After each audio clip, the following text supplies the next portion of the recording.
你先回去吧，我想再走一会儿。那好吧，那我先回去了。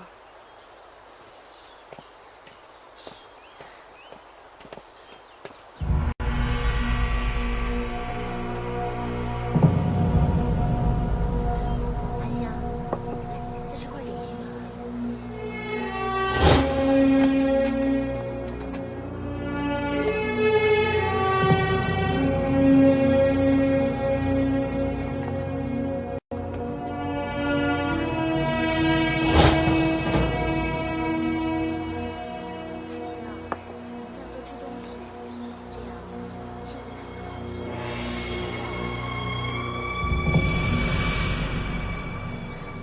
少淑女，你看他们多亲密呀！听说韩香当了妃子之后，给了春华不少好处呢。你想说什么呀？没什么呀，我只想告诉少淑女，别太轻易把人当做知心朋友，别人可没把你当朋友。说完了吗？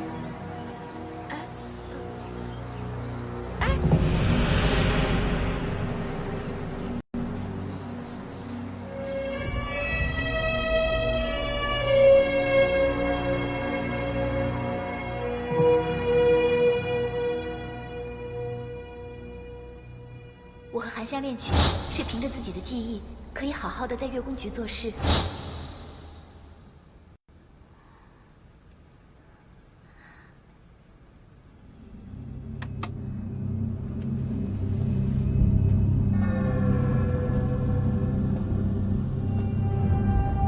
你跟韩香真的甘心当一辈子月宫？不是甘心，而是乐意。比起以前我们在宫里的生活，在月宫局做月宫已经很好了。而且奏乐是我们最大的兴趣，就像你喜欢跳舞一样，不是吗？不管皇上封不封你为妃，最重要的是你要过好自己的每一天。我和韩香恋曲也是凭着自己的技艺，可以好好的在月宫局做事。不管皇上封不封你为妃，最重要的是你要过好自己的每一天。少淑女，你看他们多亲密呀！听说韩香当了妃子之后，给了春华不少好处呢。我只想告诉你，百珍妃之所以能当嫔妃，全是靠春华当军师。我和韩香恋曲也是凭着自己的技艺，可以好好的在月宫局做事。你看他们多亲密啊！我不是甘心，而是乐意。韩香当了妃子之后，给了春华不少好处，而且奏乐是我们最大的兴趣。别太轻易把别人当做知心朋友，别人可没把你当成朋友，别人可没把你当成朋友。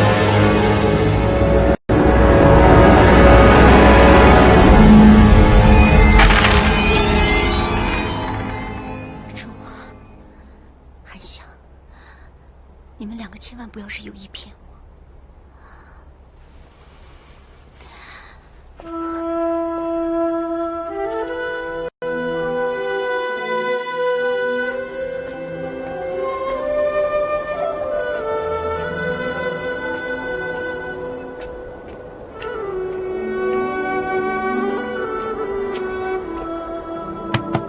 春华，春华。春华，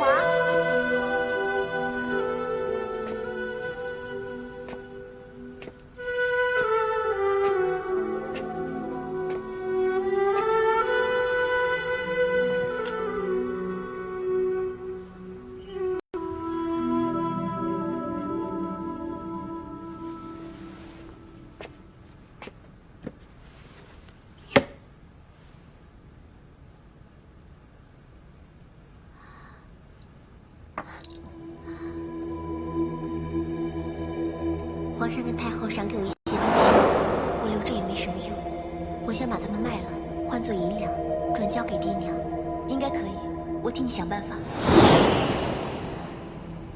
这不是我托春华交给太监拿去变卖之物吗？怎么会在这儿？难道他真的是贪财弃义之人？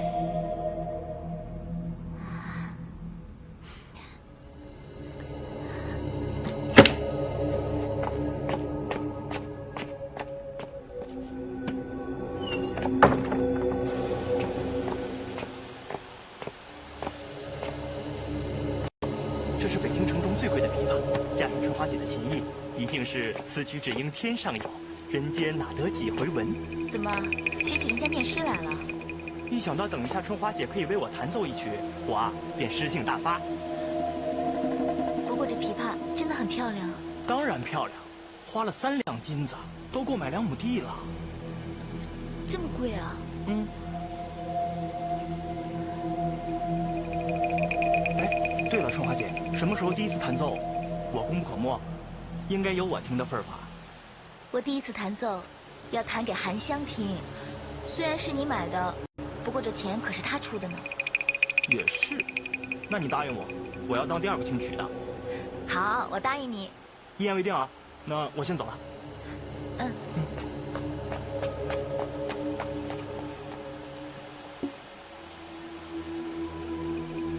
春华，你不是说淡泊名利吗？为什么买这样贵的琵琶？韩香刚被封为妃嫔不久，怎么会送这样的厚礼给你？难道七巧说的是真的？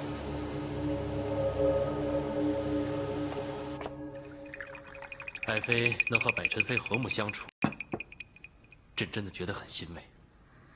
臣妾答应过皇上，要做一个不妒不恨的贤德妇人，让后宫风平浪静，好让皇上安心治国呀。爱妃啊，你能如此为朕着想，朕真的很欣慰。皇上高兴就多喝几杯吧。好。哦，对了，百宸妃也像臣妾一样伺候皇上吗？要说到细心啊，她可不如爱妃啊。毕竟你在朕的身边已有20年。哎呀，皇上就别提年岁之事了，令臣妾很不安啊。你不用介意年岁之事，朕都不介意，你管别人怎么想呢？话虽说如此，但是皇上依然喜欢青春貌美的百宸妃，是吗？谁叫你当日与朕怄气？不过想想也是，百宸妃温柔贤惠，的确有令人疼爱之处。现在又能和爱妃和睦相处，那朕也没错啊。皇上请放心，臣妾一定视她如妹妹，既可一同伺候皇上，也可以在宫中多一个凉伴。来，这一杯是臣妾感谢皇上，带给臣妾一个如此可爱的妹妹。来，好。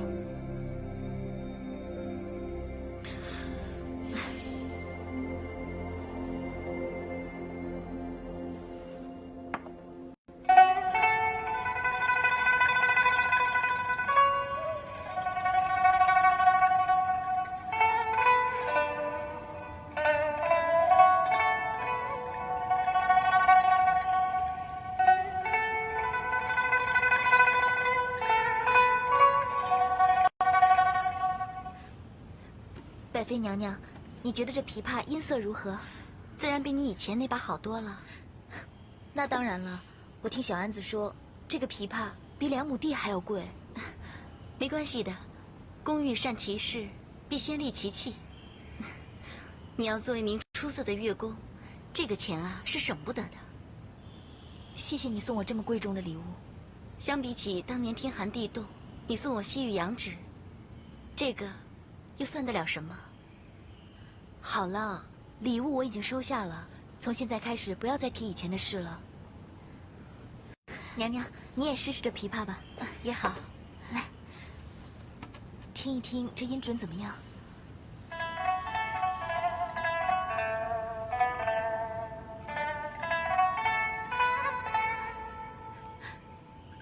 如何？真好听。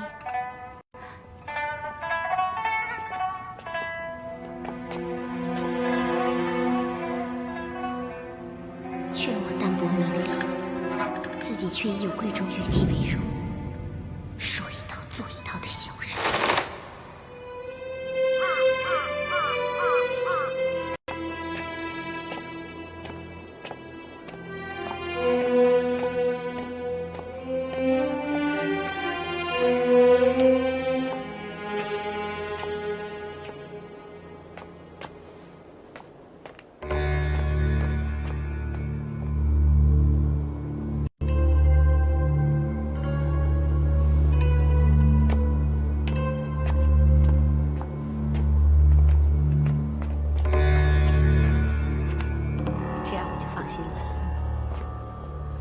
李上宫，何思珍，我是专程过来想请你们帮忙的。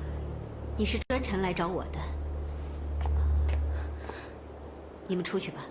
是。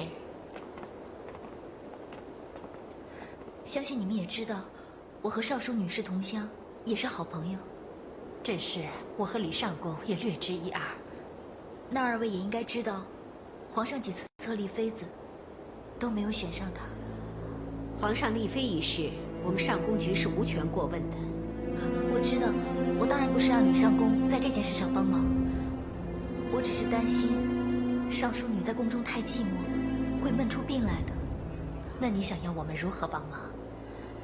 我希望何思珍能够答应我，平日里让少淑女到思珍房走动走动，她要有兴趣也可以跟着宫女们学做首饰，这样她生活有了寄托，心里也会舒服一些。我思珍房是没有问题，但李上宫，这是否有违宫规啊？一般来说，思珍房，闲人不可随意进出，但如果少淑你有兴趣想看一下的话，也是可以来长长见识的，应该不会有微词的。李上宫，那您是答应了？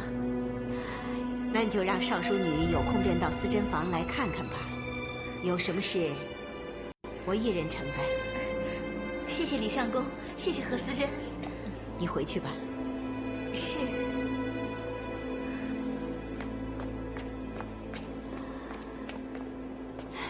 这孩子，还是这么热心助人。是啊，不过说起来，那些没被选上的淑女，也真是怪可怜的。唉，后宫之内，可怜之人岂止他们？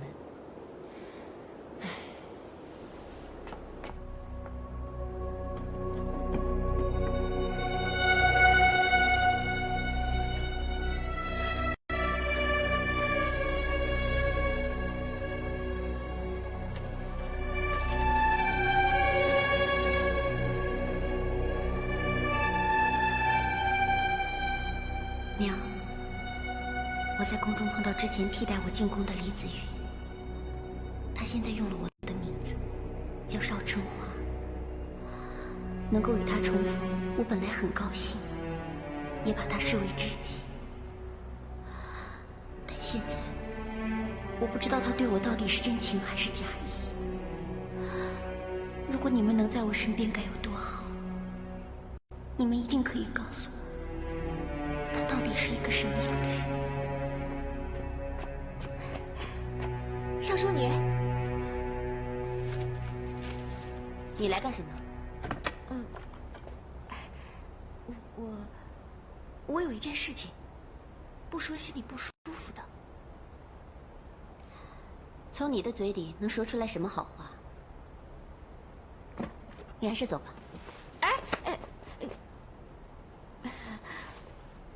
我今天在上宫局门前遇到了春华，她找李上宫向她提及你。他找李上宫提及我，关你什么事啊？虽然跟我没有关系，但是我气不公啊！能有什么事要你替我气不公啊？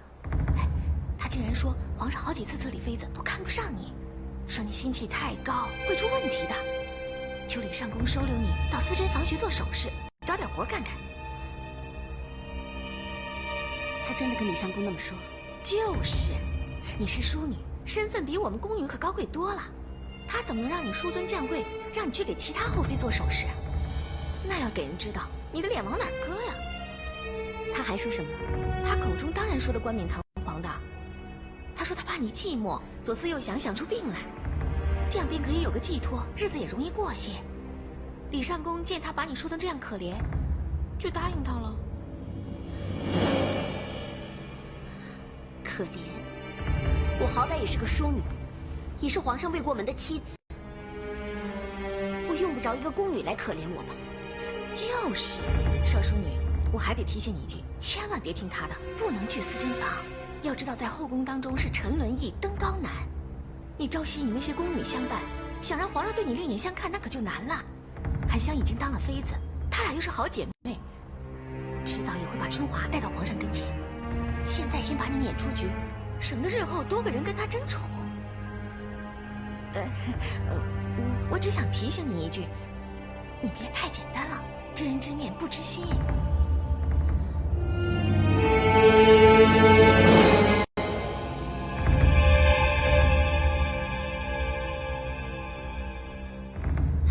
是吗？现在李尚宫答应青姿去思珍房学做首饰了。是啊，我看青姿一个人在以霞殿，日出等日落的过日子，整个人啊是越来越憔悴了。她到思珍房走走，好歹有人陪她说说话、聊聊天儿。是啊，一直以来我都觉得她在以霞殿一个人挺孤单的，现在这样的安排啊，真是好。希望她能开心吧。以前呀，我们两个还有时间去陪她练练舞，但是现在还要你花时间来看我。你知道就好，所以赶快收拾你悲伤的心情，好好做个快乐的妃子。有些人想做做不了，而我却非做不可。韩香，你别胡说，这种话要是不小心传到皇上耳朵里，就是大不敬。这宫中人多口杂，是非又多，你可千万要小心啊。现在连说句实话都不行了。不逗你了，越说你的心情越不好。娘娘，万妃相约游园之时已到。知道了。春华，那你先回去吧。那你也快去吧。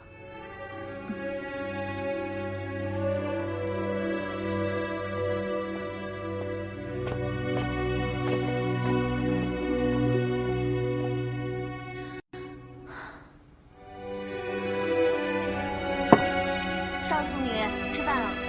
我不想吃，你拿下去。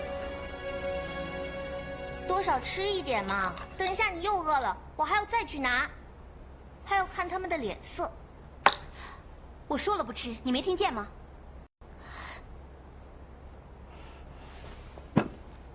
不吃不早点说，害我白跑一趟，还挨一顿骂。你说什么呢你？怎么了？又被海棠气着了？你是主子，他是下人，他做错事情你就骂他两句，干嘛跟自己生气啊？你还记着我是个主子吗？那当然了，少淑女，奴婢春华有礼了。不必多礼。好了，你别生气了。你看我给你带来了什么吗？什么呀？这是我在乐谱房找到的一首汉代的乐曲，我觉得很适合做舞曲，所以拿来让你练舞。不必了，我看我还是去思珍房学做首饰比较好。你怎么知道我跟李尚宫和思珍谈过这件事？这后宫里还有什么秘密？说的也是，啊，那你觉得怎么样？如果你不喜欢去思珍房，去思治房也可以，可以看看他们做针线活。原来这一切都是真的。怎么，你不想去啊？对，我不想去。我少庆姿心高气傲，贪慕虚荣。我一进皇宫，我就想做妃子，做主子。我不像你和百寒香，淡泊名利。你们一辈子就只想做乐工。你到底怎么了？干嘛发那么大的脾气啊？这不是你以前说过的吗？你忘了？现在韩香做了妃嫔，你也拥有了最好的乐器，你却叫我去思珍房学做首饰，去思治房学做针线活。你是不是嫌我这个没有被册封的淑女还不够惨，还要让我自贬身份去做宫女干的活？青姿，你别误会，我不是那个意思，我只是不想你在这里自怨自艾的过日子，想让你多去外面走动，心情就不至于那么烦闷了。够了，你的好意我心领了。我问你，你说你不爱财，为什么我托你帮我变卖的东西，到现在还放在你的房里？还有，你说你不贪名利，百寒香对你重礼相送，不就是希望有一天你和他一样得到皇上的宠幸？你趋炎附势，亲近百寒香而疏远我，你这个忘恩负义的小人，忘了我爹娘曾经是怎么对你的！骗子！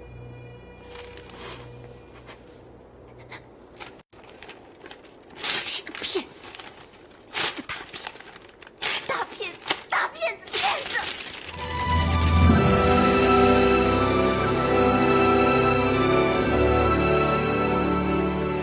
青子，我真的听不懂你在说什么。你对我是不是有什么误会？我怎么误会你了？我不想听你编的花言巧语。你给我走！青子，闭嘴！我的名字是你这个月宫叫的，你给我滚，滚呐！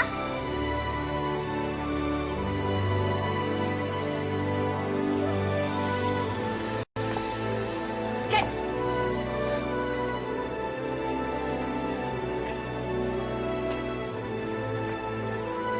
你要走，不该向我这个淑女行个下礼吗？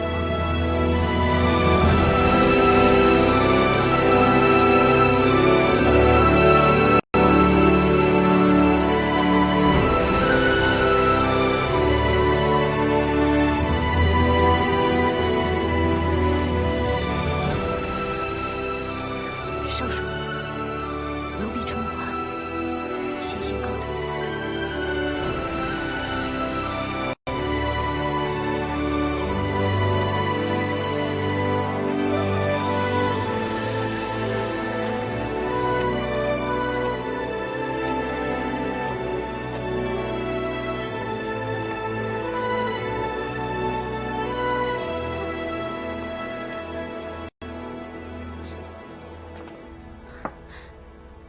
怎么会这样的？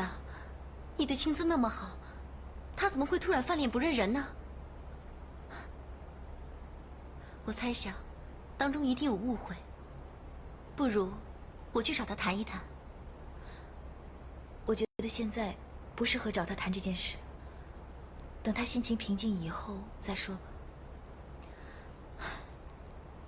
你说的也是，她现在在气头上，无论我说什么，她都听不进去。你和少淑女的感情一向很好，怎么会突然之间变成这样啊？我真的不知道发生了什么事情。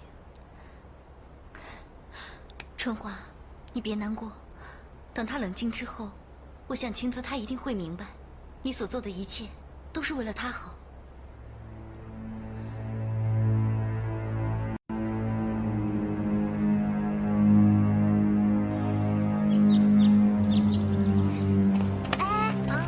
去御膳房找秋姑聊天啊？我也去。一下店就剩下你一个人做事了，你跑出去，少淑女不用伺候了。管他呢，脾气越来越古怪。前两天啊，连月宫局的春华都给骂出去了。春华跟少淑女不是很好的朋友吗？就是啊，我从御膳房回来的时候啊，看见她铁青着一张脸，满地都是她撕碎的乐谱。这两天啊，春华就再也没有来找过她。说翻脸就翻脸啊？那你可得小心点儿。我才不怕他呢！快走吧，谁想看到他天天那样？走吧，爱怎样就怎样。咱们去找秋姑聊天。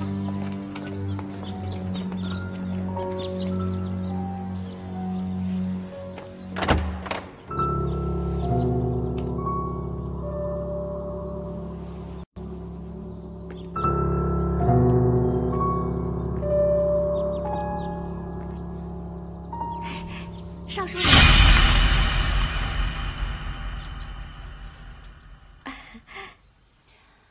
你来干什么呀？又有什么传闻要告诉我？我来啊，不是要说什么的。御药房为太后切制人参片时，有些不完整的不能进给太后，所以御医就把这些交给我们了。我自己又舍不得吃，所以就拿来给你泡茶喝。我不需要，你拿回去吧。哎，这些都是好东西，宫里的上等货，花多少钱都是买不来的。如果少淑女不用的话，也可以转送给你的家人呐。我放下了啊，告辞了。哎，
微臣参见太后。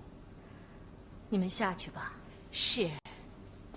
太后召下官前来，可是身体有不适啊？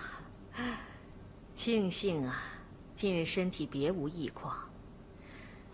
只是听闻钱太后染病多日，久未见她在宫中走动了，所以特意关心一下。钱太后觉得头痛耳鸣，倒也是这个年龄常见之疾呀。哦，那如果一直这样下去，会不会有性命之忧啊？这虽不是急性恶疾，但处理不当的话，可能会致命。处理不当的话，就有可能会致命。那他该怎么医治呢？除了服药以外，切忌心烦易躁，不能过度的思虑，要静心修养，这样就不会有太大问题了。啊，那就有劳张太医为钱太后小心医治了。太后放心，下官一定尽心为钱太后治病。好，这样哀家就放心了。下去吧。是，微臣告退。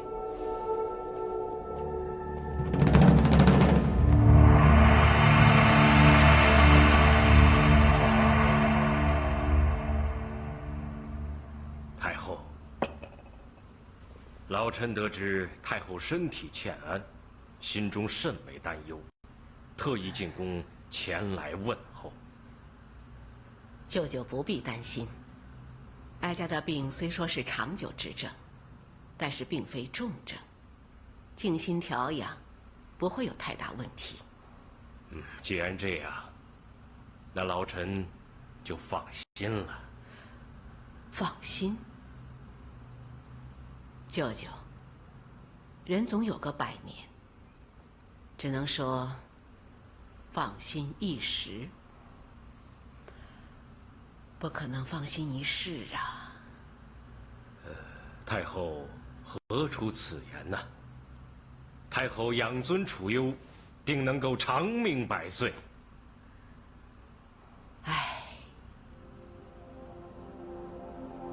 哀家进宫以来，深得先皇的宠爱，立为皇后。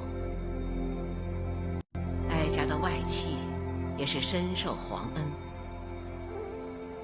虽然并无子嗣，但是自问此生已无大憾事。唯一放心不下的，就是在100年之后，钱潘两家在朝中能否有一席之位呀？太后所言极是，正所谓谋事在人，成事在天。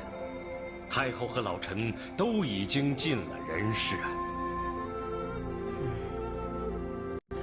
对了，舅舅难得到宫中来，要不要与亲自见上一面？如果要的话，哀家派人通传，让他过来，与舅舅相见吧。不用了，他太令我失望了，不见也罢。希望他能多加反省，自己想方设法得到皇上的宠幸。说起来，这孩子也怪可怜的，孤身一人在宫中，既得不到皇上的宠幸，又没有亲人接应啊。那都怪他既无手段又无运气。太后啊，老臣真是所托非人呐。这也不是他的错。为了我们钱潘两家在宫中的势力，把他送进宫中，牺牲了他一生的幸福，对他来说也十分残忍。舅舅，你不要逼他太急了。太后所言极是，可是要是不逼他，让他在宫中这样无名无分地过上一辈子，这岂不是更为不堪啊？说的也是啊，可是又有什么办法能够让他有进展呢？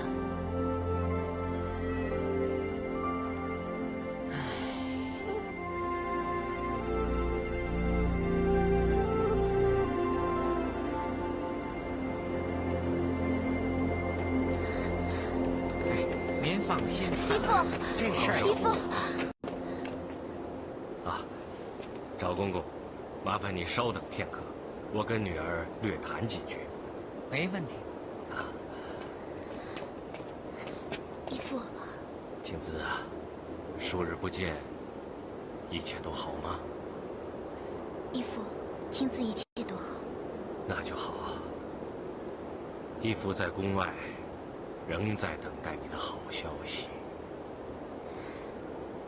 青子自知愚昧，至今还未被皇上册废，令义父失望。我失望是一回事，你要为自己打算才重要。你难道就心甘情愿的这样无依无靠，像孤魂野鬼似的在宫中度过余生吗？太后能为你做的，全都做了。义父在宫外也帮不上你什么忙。宫中的事情都要靠你自己应付，你明白吗？青子一定会再努力的。义父，我爹娘现在怎么样？我能告诉你的，就是你的爹娘没发生任何大事。你要想得到家书的话，那么你就必须让为父看到，我要你做的事一定要有进展，知道吗？你懂我的意思了吗？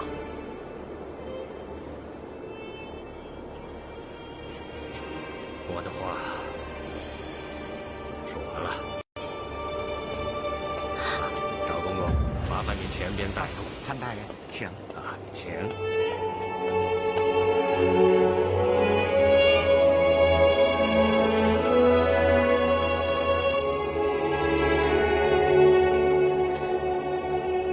少淑女，你怎么了？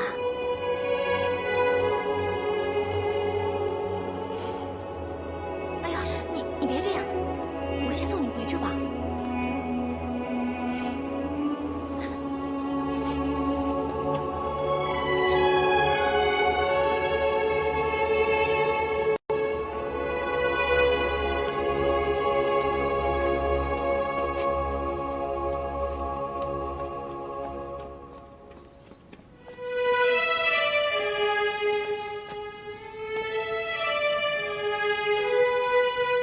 少淑女，你也太纵容他了，让我去教训教训他。哎，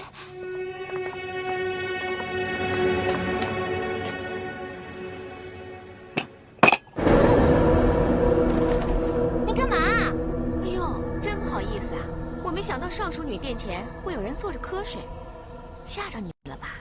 你分明就是故意的，还装作无心。故意怎么了？现在是什么时辰？你还在这儿打瞌睡？啊？你主子刚去哪儿了？你怎么不跟着呀？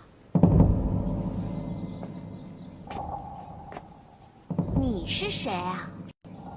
少淑女还没骂我呢，你跑出来凶我，凶你怎么样？擦你一本也是可以的。疏忽职守，对主子不敬，但这2条罪，求你在司政房待3个月都是免不了的。出来之后，你是想到浣衣局洗一辈子的衣服，还是到无痕殿去伺候那些垂死的老宫女啊？你可以自己选择。你吓唬谁呢？哼，你不相信啊？好啊，跟我去问问我姑姑林思正，看我背的这些宫规到底熟不熟。你以后再让我看见你这样怠慢少淑女，你就等着去司政房辩解吧。还不向少淑女道歉？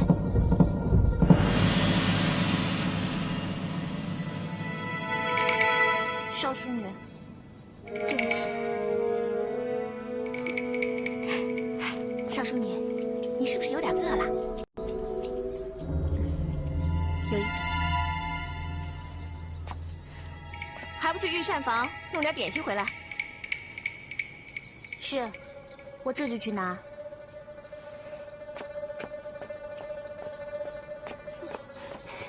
刚才真要谢谢你啊！哎，这有什么呀？他们这些人啊，最欺软怕硬，你不能纵容他放肆，忤逆了主子。我也没有办法，我在宫中无权无势，他们自然要做比较，难免会趋炎附势。你坐吧。谢谢少淑女。对了，没人的时候叫我青姿就好。是，青姿。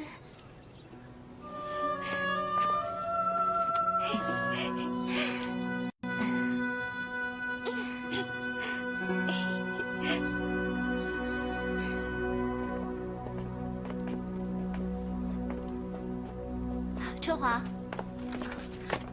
方上仪，一会儿你到乐谱房把这几首曲谱找出来，跟乐工们一起练习，待会儿要演奏的。呀，这都是些激昂的曲目，我们是要替将军们践行吗？不是，是周太后要听的曲。周太后要听这些曲目啊？别问了，快去准备吧。是。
这病症怎么突然间加重了呢？太后静养了几天，头痛耳鸣的症状已有减退，但是今天周太后那边传来嘈杂的乐声，令太后坐立不安。入夜后便觉得昏眩不适。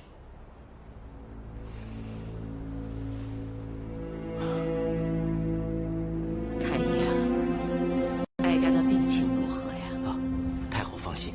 下官另开药方，太后服用之后便会舒坦些。不过太后此症仍需静养，太后也知道，怎奈周太后那边……刘嬷嬷，周太后也许是一时起兴，过些时候就会平静下来。太后先休息，下官立刻回御药房，派人煎药，马上给太后送过来服用。那就有劳太医了。刘嬷嬷，在。宋太医。是。下官告退。张太医，请。好。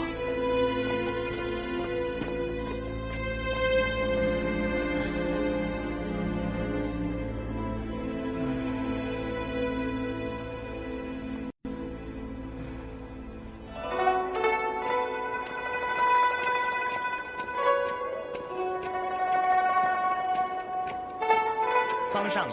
啊，胡公公，周太后今天又要听曲？正是。太后今日是否有指定的曲目？周太后对昨日的乐曲非常满意，着方上仪派回昨日乐工到寝宫再奏便是。好，我马上派人过去。周太后为何突然喜欢如此激昂的乐曲？还是不知道原因的好。春华，召集昨天的乐工到周太后寝宫奏乐。是。